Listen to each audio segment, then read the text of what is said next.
Hey everybody, it's Alexia from amysticspath, back with another video for you guys. Thank you so much for tuning in and watching. Now today I would like to talk about the new moon that we have in the sign of Scorpio, and this takes place tomorrow, Sunday the 27th.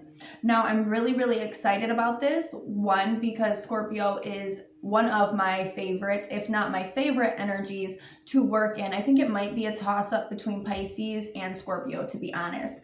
But anyways, I am so excited about this because when we get into Scorpio, besides Halloween being my favorite time of the year, Scorpio energy is obviously, of course, for a whole month of time, just like any other season of a zodiac sign. But when we look at Scorpio, we are looking at intensity and death and transformation and rebirth and sex and intimacy and rawness and authenticity.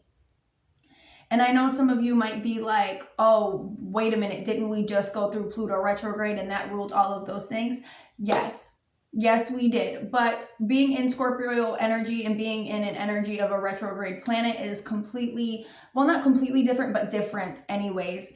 And what we're seeing here and what I'm really feeling is, taking a second look to dive underneath and look to see what maybe has been missed during Pluto retrograde, because that was such a heavy time before we get to Sagittarius energy, where we are cultivating and moving forward and working avidly on our dream and our manifestation and being fueled by fire, passion, energy. That we really have to take a second and look and dig to the core of things and see things for what they truly are. At this time, a lot of us are seeking intimate relationships with, the people that they are with, or just intimate relations in general. People are seeking to talk, to kind of learn more instead of just this mundane conversations about the weather and things like that. We see people really getting to a more deep level and wanting to have conversations about things that are real. And this will increase over the time while we are going through Scorpio energy. And this is because this is what Scorpio rules. Scorpio rules death and sex and transformation and realness and rawness and the transformation of your soul. And to me, that is amazing. But anyways, I just want to go into the cards, what I see for the cards, and go ahead and let you guys know how we need to work with this energy for our best benefit to make the best decisions in our lives. Now, when I'm looking at this energy and I'm feeling this energy, I kind of see a lot of us at a standstill point, almost looking at what it is, where we're at, what we still have to cultivate to make that happen.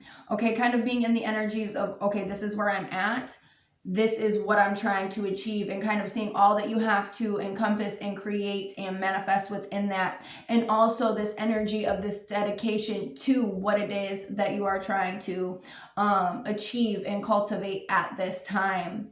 Now, when we get into the cards, the first spot is what needs transformation at this time.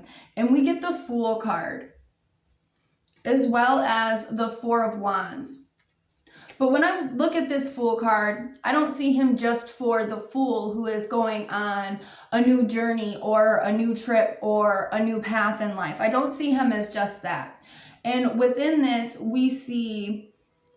I see a lot of symbolism, and that's probably why I was so pulled to this deck. But when I look at the Fool, I see somebody who's looking at the world and who has transformation at his feet. And we also have the energies of Uranus saying that things are completely unexpected and uncontrollable energy, and we don't know what's going to happen. And what I'm looking at, what I'm seeing, and then we also see this cat on this ball that's also this playful side, and we see so many different things encompassed here. And what I'm really seeing with this is what needs transformation at this time is where it is that you see yourself in the world, where it is that you see yourself fit in.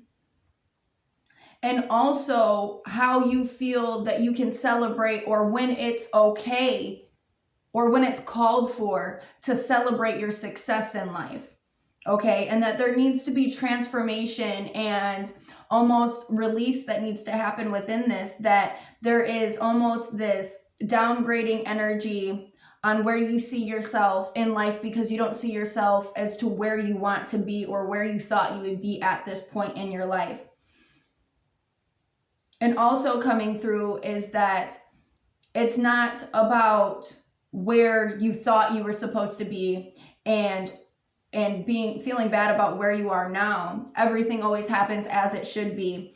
And it's kind of this space of realizing that, and coming from not needing the judgments of others and saying you need to be doing this and you need to be doing this and you can't celebrate your accomplishments because they seem small or they don't see as significant or you didn't meet the mark the way that you wanted to. And there needs to be transformation within that. You have to give yourself credit as you go along, because if you're not giving yourself credit as you go along, then you're going to get discouraged and you're going to get burnt out because you are not giving yourself the credit that you are due. And if you were to sit back and look at yourself and look at where you were, 2 years ago, and you've been working on developing and bettering your life for the past year or 6 months or, whatever it is, you can really see how much growth and how much you would have been excited to be where you are. Now, you just thought you would have been elevated and ahead of the game because you may have seen this picture and really thought that you could just fly through all of these things and you didn't need to take as much time as other people may have because you're really good at this one thing or, whatever. And stop beating yourself up because you're not in the place that you thought that you would be at this moment and at this time. There's still room to celebrate your accomplishments and celebrate what it is that you are doing and what it is that you have done. You don't have to feel so down on yourself. Okay, and that is what is needing transformation at this time. Okay, what do I need to let go of? And we get the Hanged Man as well as the Ten of Wands. And what this is really telling me is that things have been heavy and kind of hard to move forward and kind of navigate. Things have really been weighing you down and pulling you down. And the Hanged Man is really speaking in a sense of telling you to lessen or let go of your need for control and how you see things fit and how you think that they need to work together and to come together, because things more oftentimes than not come together in a way that you didn't even expect, and the plan that logically worked didn't work. And there was all of these mishaps and all of these bumps in the road because you were so fixated on controlling this situation and controlling this thing or controlling these people that what you had in mind did not come to fruition at all, but something else, it made it work out in a different way that you never would have expected. Okay, and when we get into things feeling heavy and feeling like we're bogged down, then we really see how our energy for need to control kind of heightens when we kind of need to lessen that back. And a lot of the bumps that you're coming into might be because of the friction that you are kind of pushing against how things are supposed to inevitably unfold. Okay, now how can I cultivate inner peace? And we get the Palace of Coins and the Strength card. And when I'm looking at this, I kind of see not this as the material, mundane place that you see for yourself. I really more so see this as connecting with earth before it gets too cold while you still can, connecting with nature. We see an array of animals and plant life growing and just kind of all in this grassy area. And it's kind of like bringing yourself back down to earth, sitting within the earth and kind of cultivating some of that energy and letting this almost like this transmission happen while you're connecting within the earth. So you can kind of build up the strength from the earth. A lot of people don't realize that connecting and touching trees and touching the grass does a lot more for us than we understand, a lot of us. And a lot of us are aware that when you do connect with earth, that your levels of depression go down and your inner happiness goes up from feeling that fresh air, but also the connection with the earth. We were given the earth for a very big reason. It's also, obviously our place that we, live and grow things, but we have to look at it deeper than just this is, where we live. Okay, but anyways, I see this, this energy of really connecting with nature and kind of just taking a second to breathe and appreciate it and connect and really gain some of your energy back, before it gets too cold and the ground is kind of frozen over, while we can still kind of feel the earth. And it has a lot of things haven't really gone dormant yet or completely.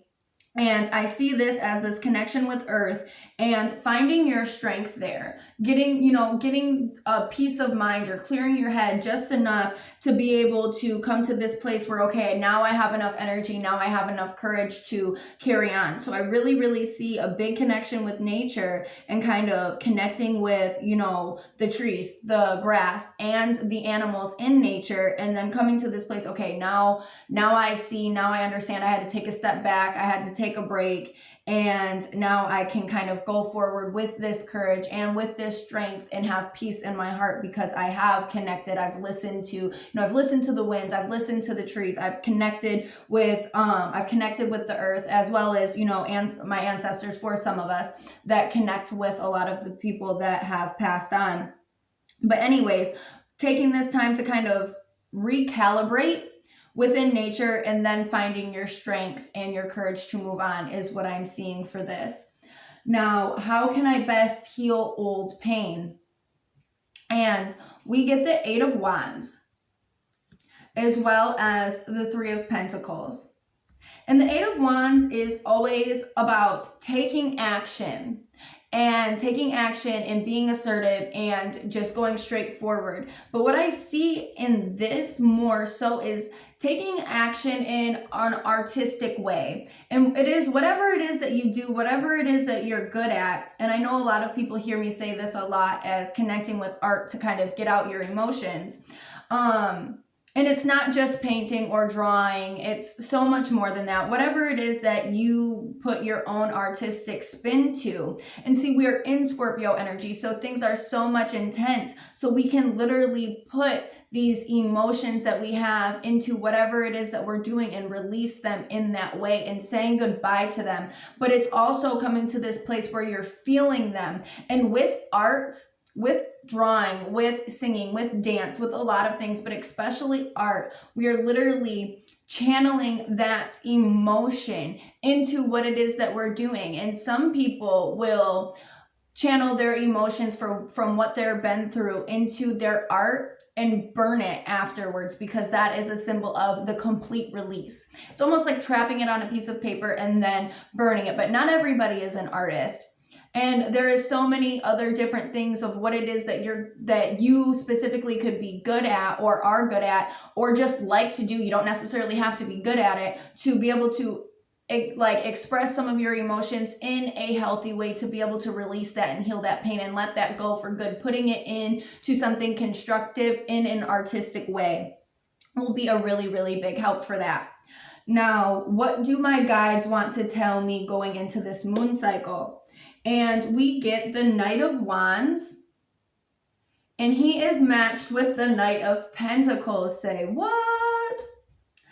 And this is really saying that, one, we have to have determination. When you look at a knight, it doesn't matter if it is the Knight of Cups, it doesn't matter if it's the Knight of Wands, it doesn't matter if it's the Knight of Pentacles, it doesn't matter if it's, whatever knight it is there is determination within this. And we see a high level of passion, but we also see a very strong level of, I'm going to be doing what it is that I'm doing until I get to where it is that I'm trying to go. And that goes along with the energies of dedication that I've been feeling, is that we have to remain in dedication with our passion and remain dedication with dedication within our vision of whatever that is. And I've really been stressing whatever that is, because a lot of times our vision isn't always this big, this big palace that we want for ourselves. Sometimes our vision is literally just getting out of the situation that we're in, or tweaking things, or going down a different path. Whatever it is, whatever your current vision is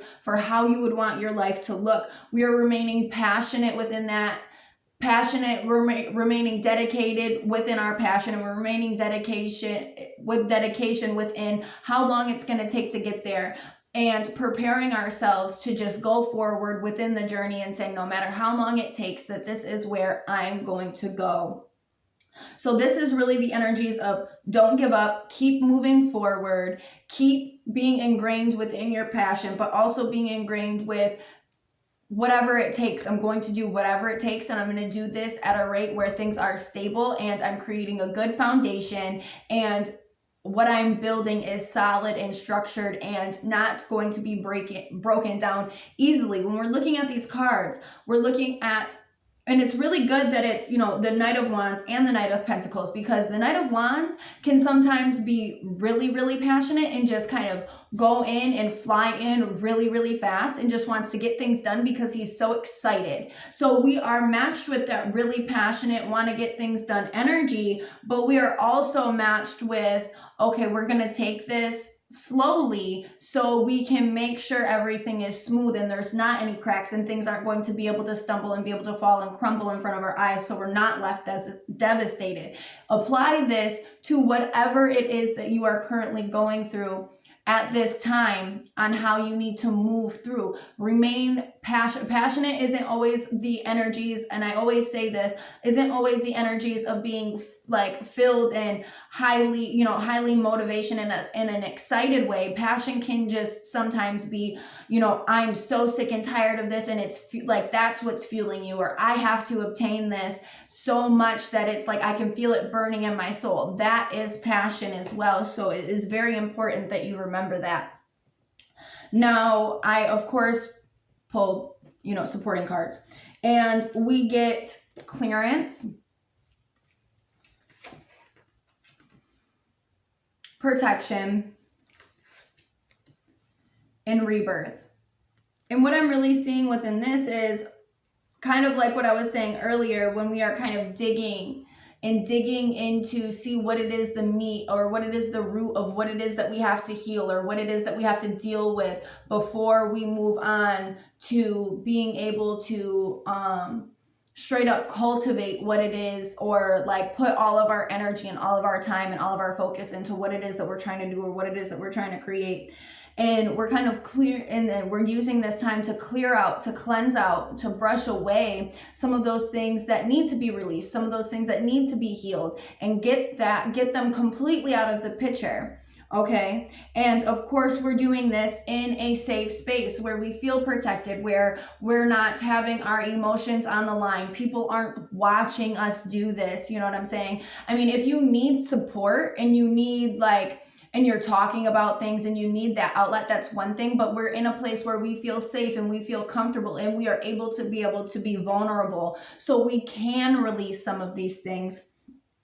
And then inevitably we are looking at this rebirth. And this card has been coming up a lot lately, probably because we have been approaching Scorpio season. And this is, all about who it is that you're turning into after things have kind of frozen over, after things have died off, and we're coming to the sun, the sun shining again, and we're kind of waking up and stepping into this new place of who we are. But this only happens after we release what it is that is still hurting us authentically, even though we may be shoving it deep down and not wanting to deal with it, not wanting to talk about it, not even, wanting to scratch the surface. And it's kind of annoying because Scorpio energy is we're not just scratching the surface here, we're digging that shit up. And we're going to get down to the root of this, and we're going to pull it out by the fucking root. You know why we're going to pull it out by the root? Do you know why we're going to pull it out by the root? Because we're going to take it out completely. We're not going to have to scratch the surface on this again or dig it up again, because we're literally derooting it and throwing it into a pit of fire. So now it's destroyed. And that is the whole point. That is the whole point of this. This is why we have to go back to this, because when we were in Pluto retrograde, we had so much stuff going on. Saturn was retrograde at the same time. We were overwhelmed. We felt like we were getting smacked with cinder blocks and couldn't get back up. And there was too much going on. So now Scorpio energy comes back in and it's like, hey, hey, can we revisit this? Can we kind of go over this, you know, one last time before you get really, really excited about things? Before you get really, really motivated? And before you ignore me completely? And that is why we're seeing this. That's why we're seeing this energy. All of the energies flow together and work for some reason, some purpose for us. We just have to find out what the best benefit it is and how to work with it so we don't get derailed. Because like there is good energy and there's bad, or there's positive energy and negative energy, or light energy and dense energy to everything. So, yeah, but basically what I'm seeing, and I really want to revisit the fact that just because you're not exactly where you want to be within your place within the world does not mean that you cannot celebrate your successes, and it doesn't mean that you shouldn't celebrate your successes, and it doesn't mean you shouldn't celebrate your achievements, because every achievement, every goal that is met is important and was a goal that you were trying to obtain. Just because it didn't go exactly as you planned, and just because it didn't go exactly how you thought it would, or you didn't meet the mark as high as you thought you did you still accomplish that shit? Did you still accomplish that shit? Because if you did, fucking give yourself a pat on the back. Don't destroy yourself because it didn't go exactly how you planned. If you didn't meet your mark high enough, plan better next time. For the next goal, plan better next time. But do not sell yourself short if you met your goal, or if you achieved what you were trying to achieve in any way, shape, or form. Do not beat yourself up. Give yourself a pat on the back and carry on and move on to the next phase. If you feel like you didn't do it good enough, or you were better than that and you could have got it done better than that, one, check yourself. Are your standards for yourself completely unrealistic? Because sometimes I know mine are, and that's the Virgo in me. Over planning, I want to overachieve, I have to be the best. And sometimes I come up short of my mark. Everybody does. Does that mean that you are being unrealistic with yourself? Or does that mean you just need to plan better for the next time? Decipher between that, but do not feel bad about where you are in the world if you are making achievements and you are hitting your goal and you are hitting your mark and you are moving. If you're moving in an upward direction, if you're not moving as fast as somebody else thinks you should be, or as fast as you think that you should be, take a second, breathe, and revisit everything that you have accomplished and everything that you have done, okay? And also your need for control. Lower that shit. If you can't literally let that shit go, lower that shit, take some deep breaths and pray about it and see how things change for you. Instead of forcing and stressing and like fighting and stabbing at it. Lower that dense, like angry Mars energy that's assertion and like just like fucking arrows, and release that, like lower that and pray about it and see what happens to whoever you pray to. Okay, now that is what I'm seeing for this new moon in Scorpio. If anybody would like a reading specifically for themselves, I do have some deals going on this upcoming week for the week of Halloween. And yeah, so please do not hesitate to contact me if you feel like you need a reading specifically for yourself. I would love to work with you all. Everybody, please have a great day.